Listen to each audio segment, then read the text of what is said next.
I've always been a reader, and it's a little unfortunate, but it took me years to grow comfortable with the idea that this gift I have, if you like, of loving reading was a good foundation for my prayer life. And that's where I started really beginning to pray, I think, was when I realized that I was getting caught up in the different worlds that were presented to me through novels, through biographies, through history, and then at a later stage in my life through theology and philosophy and scripture. And these worlds opening up for me through books, through reading, enabled me to see further than my own personal experience. And as I grew comfortable, more and more comfortable with the idea of reading, and reading as something very reflective, I began to understand that this could be the way with my inclinations to pray. I was stopping and thinking, reflecting, questioning, wondering, exploring,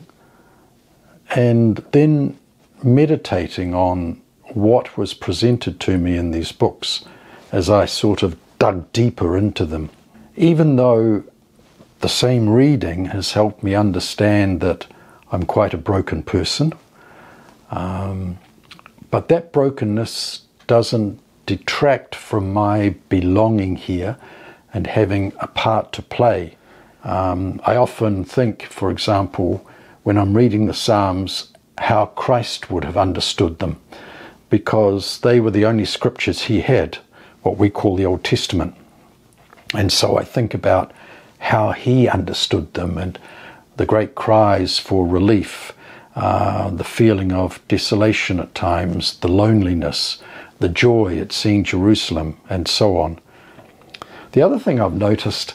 in recent times, I suppose the last 4 or so years, is I've began to write little prayers for myself that somehow help me prepare for the day or prepare for the moment. So I have my own personal prayer that I've written and say to prepare myself for Mass, for confession, and also when I open the church in the morning, which I frequently have to do here at St Mary of the Angels.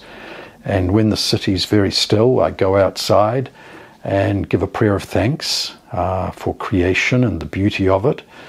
the wonder of it. Also, when I go into the church, I find myself, as I pass by the various statues in the church, just saying a silent prayer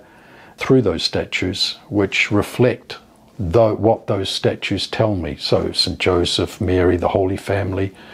and particularly the Pietà, or the Sorrowing Mother. So that's how I find my life of prayer has developed, from something I instinctively liked, always enjoyed, and then as I explored that gift through novels, through biographies, through history, and then into theology and philosophy and scripture, worlds just kept opening up. And so the vastness of reality made a great deal more sense to me as I tried to centre myself in the church and think more and more and see more and more like Christ does.